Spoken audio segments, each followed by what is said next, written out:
Welcome to all. इस presentation में हम देखेंगे कि सेंट्रीफ्यूगल कंप्रेसर की पूरी प्रोसेस एसएस डायग्राम में कैसे रिप्रेजेंट की जा सकती है।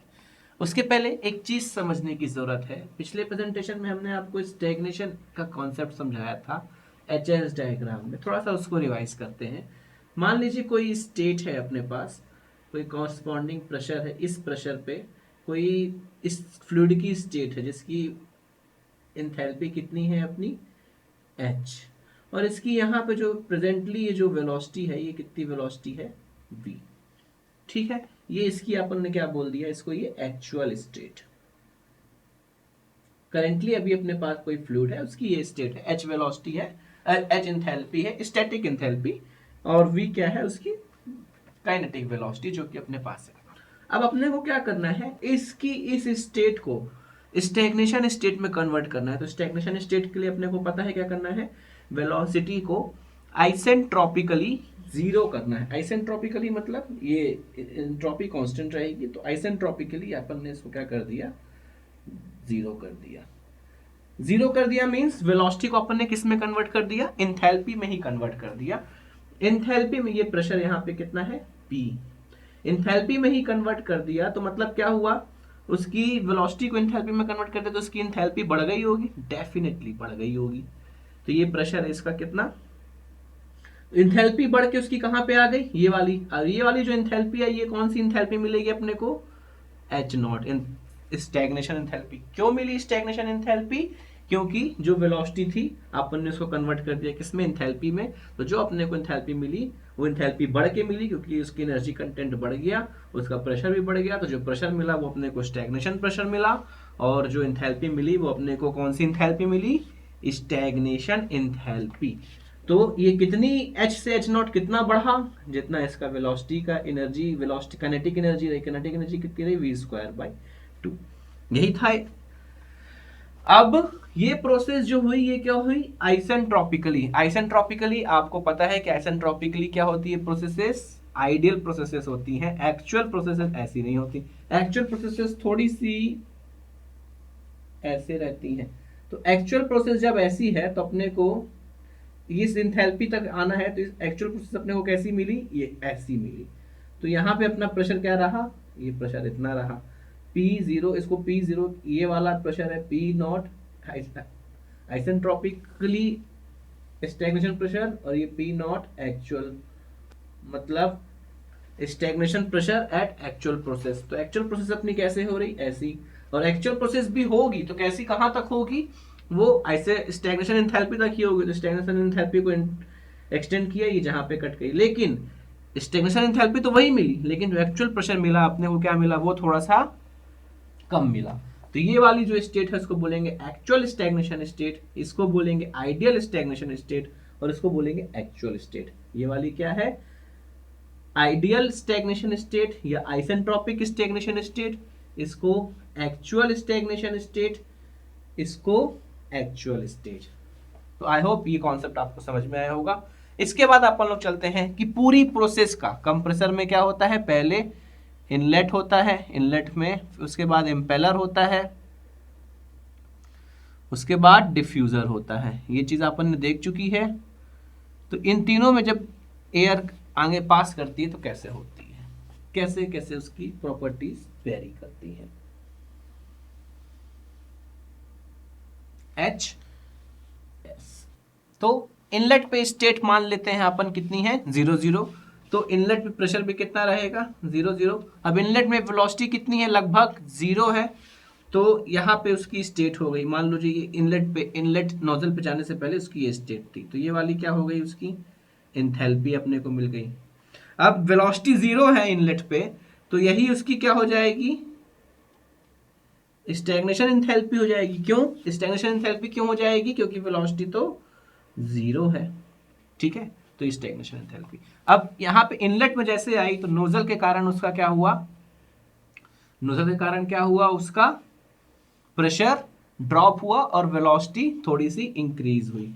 प्रेशर ड्रॉप हुआ और वेलोसिटी इंक्रीज हुई, तो उसको कैसे रिप्रेजेंट करेंगे अपन लोग, इस तरह की प्रोसेस से। ये ऐसी प्रोसेस हो गई, ये 0 0 से ये कहाँ पे पहुंच गई, 1 के स्टेट पे पहुंच गई। तो इसका प्रेशर ड्रॉप हो रहा है, तो इसका ये प्रेशर ड्रॉप हो गया। ये वाला प्रेशर कितना है, P1। प्रेशर ड्रॉप हुआ और वेलोसिटी इंक्रीज हो गई, क्योंकि नोजल थी, नोजल से प्रेशर ड्रॉप हुआ, वेलोसिटी इंक्रीज हो गई। ठीक है, फिर उसके बाद एयर कहाँ पे, अब ध्यान देने वाली बात ये है कि जो P1 स्टेट है और जो 0 स्टेट है, इन दोनों का जो स्टैग्नेशन पॉइंट रहेगा वो सेम रहेगा। क्यों रहेगा सेम, यहाँ पे ये वेलोसिटी कितनी अचीव हुई, यहाँ से यहाँ तक इतना ड्रॉप हुआ, तो वेलोसिटी कितनी अचीव हुई, इतनी, v1 स्क्वायर अपॉन 2। क्यों, कितनी स्टैग्नेशन पॉइंट क्यों सेम रहा दोनों का, दिमाग लगाइए थोड़ा सा, H0 कंडीशन का और 1 कंडीशन का। क्यों, क्योंकि एनर्जी जो है ट्रांसफॉर्म हो रही है, एक फॉर्म से दूसरे फॉर्म में ट्रांसफर हो रही है, कोई भी वर्क तो नहीं मिल रहा। नोजल में क्या कोई वर्क देते हैं, नहीं। नोजल क्या कोई वर्क प्रोड्यूस करती है, नहीं।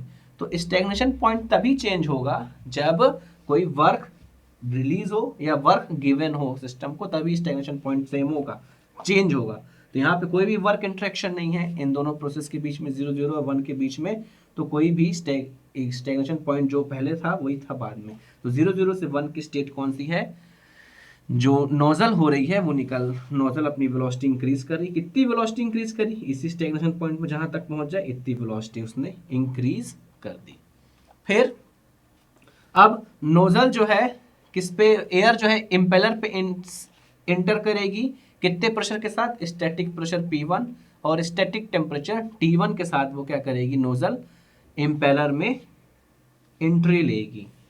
इम्पेलर में एंट्री लेने के बाद इम्पेलर क्या करेगा, उसमें उसकी क्या करेगा, वेलोसिटी बढ़ाएगा। वेलोसिटी मींस एंथैल्पी उसकी बढ़ जाएगी, एंथैल्पी बढ़ेगी 1 से 2। जो एक्चुअल कंप्रेशन प्रोसेस हो रही है वो कैसी हो रही है, 1 से 2 इन द इम्पेलर। मतलब वो कहां से कहां तक जाएगी, 1 से 2 तक चली गई, मान लो यहां तक गई। ठीक है, तो ये 1 से 2 तक पहुंच गई। यहाँ पे कोई प्रेशर रहा, इस प्रेशर पे ये P2 प्रेशर में इम्पेलर ने क्या किया, इनिशियल प्रेशर से फाइनल प्रेशर तक उसको क्या करा, कंप्रेस कर दिया। प्रेशर भी तो इंक्रीज हुआ उसमें। अब उसमें वेलोसिटी, अब ये जो पॉइंट था यहाँ पे जो एंथैल्पी रहेगी वो कौन सी रहेगी, स्टैटिक एंथैल्पी H2, टेम्परेचर जो रहेगा स्टैटिक टेम्परेचर T2।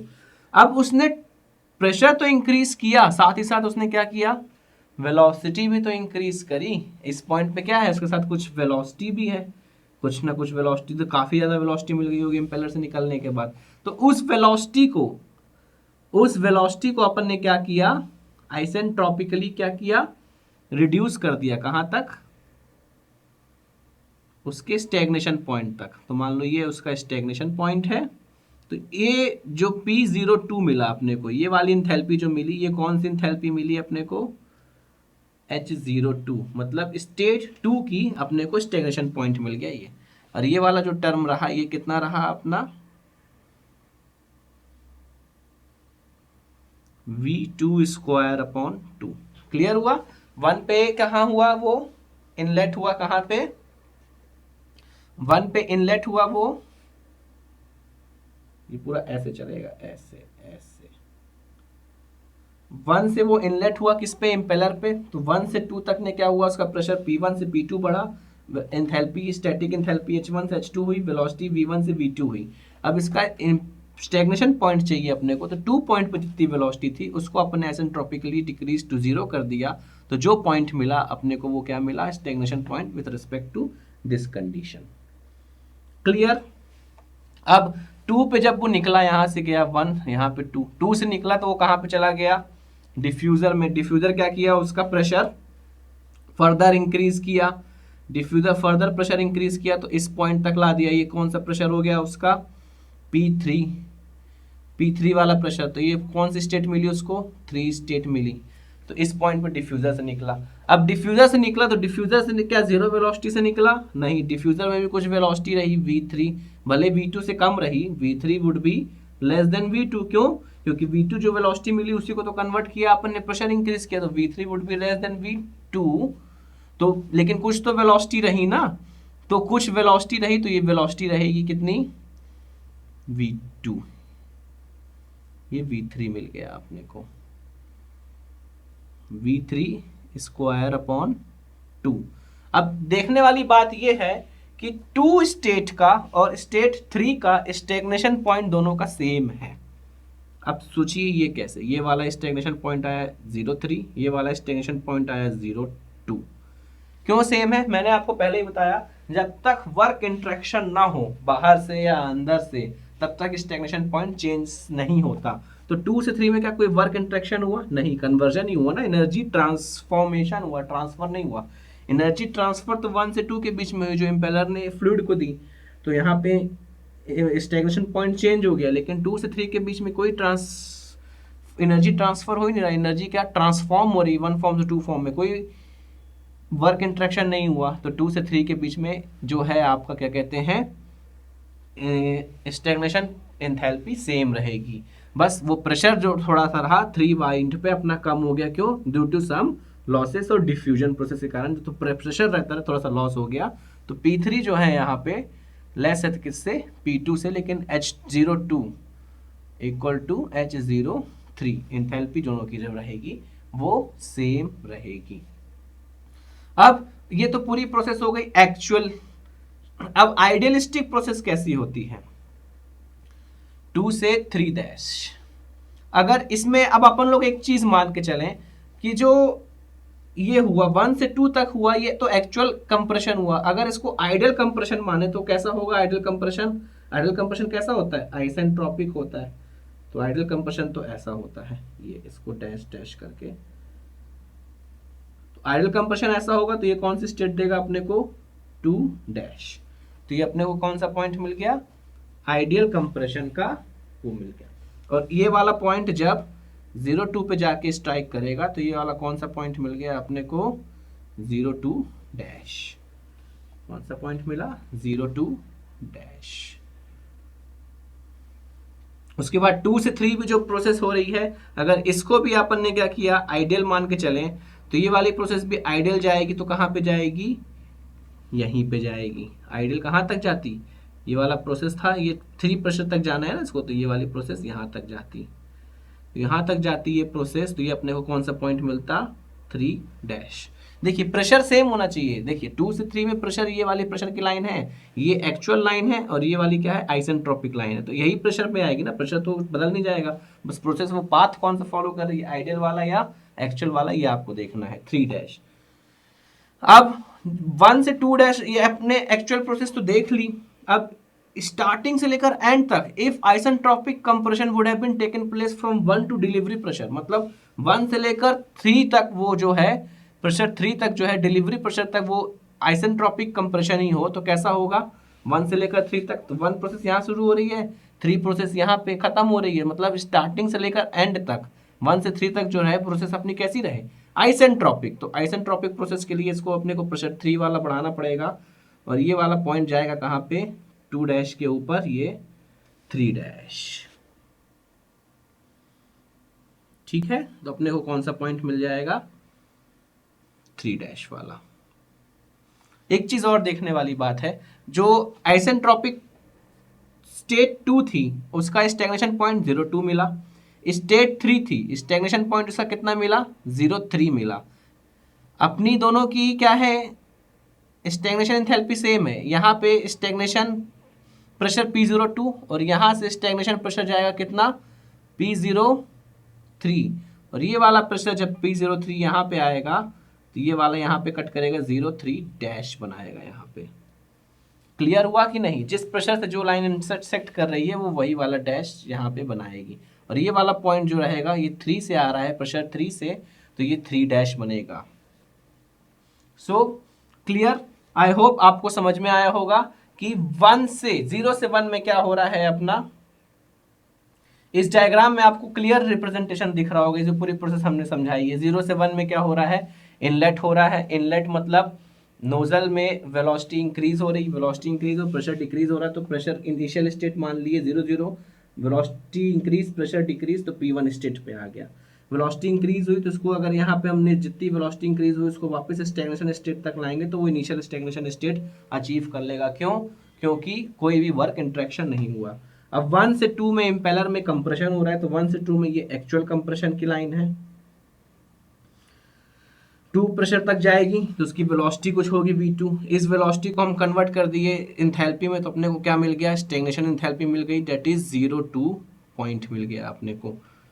और 1 से 2 अगर हम एक्चुअल में जाके आइसेंट्रोपिकली जाएंगे तो यही 2 वाले प्रेशर में जहाँ पे ये स्ट्रेट लाइन कट करेगी 2 डैश पॉइंट मिल गया, ये अपने को आइसेंट्रोपिक पॉइंट मिल गया। उसके बाद 2 से 3 डिफ्यूज़र में जा रहे हैं। डिफ्यूज़र से क्या हो रहा है, प्रेशर इंक्रीज हो रहा है, तो प्रेशर इंक्रीज कराए, P2 से P3 प्रेशर पे चले गए, वेलोसिटी डिक्रीज हुई, लेकिन कुछ तो वेलोसिटी रही। जो वेलोसिटी रही उसको अपन ने क्या करा, कन्वर्ट किया इंथैल्पी में, तो अपने को स्टैग्नेशन इंथैल्पी मिल जाएगी, स्टैग्नेशन पॉइंट मिल जाएगा स्टेज 3 का। अब स्टैग्नेशन पॉइंट 2 का और 3 का सेम रहेगा इंथैल्पी के टर्म्स में। Stagnation enthalpy at 2 and 3 would be same. क्यों? क्योंकि कोई भी वर्क इंट्रैक्शन नहीं हुआ है। प्रेशर अलग अलग है, देख लीजिए 0 2 में प्रेशर की लाइन ये वाली जा रही है और 0 3 में जो प्रेशर की लाइन है वो ये वाली जा रही है।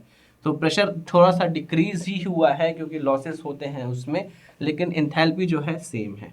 अब हमने क्या किया, पूरी प्रोसेस को हमने क्या किया, 1 से लेकर स्टार्टिंग से लेकर एंड तक पूरी प्रोसेस को आइसेंट्रोपिकली कंप्रेस कराया। P1 to delivery pressure 3, delivery pressure कौन सा है अपना 3, तो अपने को कौन सा पॉइंट मिला, 1 से 3 डैश तक मिला अपने को टर्म्स ये वाला। और इसमें स्टेग्नेशन स्टेट कौन सी मिली, 1 से 0 3 डैश वाली, ये वाली 0 3 डैश वाली। और ये अपने को स्टैटिक स्टेज डिलीवरी प्रेशर की मिली ये। और ये वाला जो टर्म रहा ये कौन सा हो गया अपना V3² 2। सो आई होप ये HS डायग्राम आपको कंप्रेसर की सारी प्रोसेस का क्लियर हुआ होगा। इसी के बेसिस में आगे हम न्यूमेरिकल सॉल्व करेंगे। So thanks for paying your attention.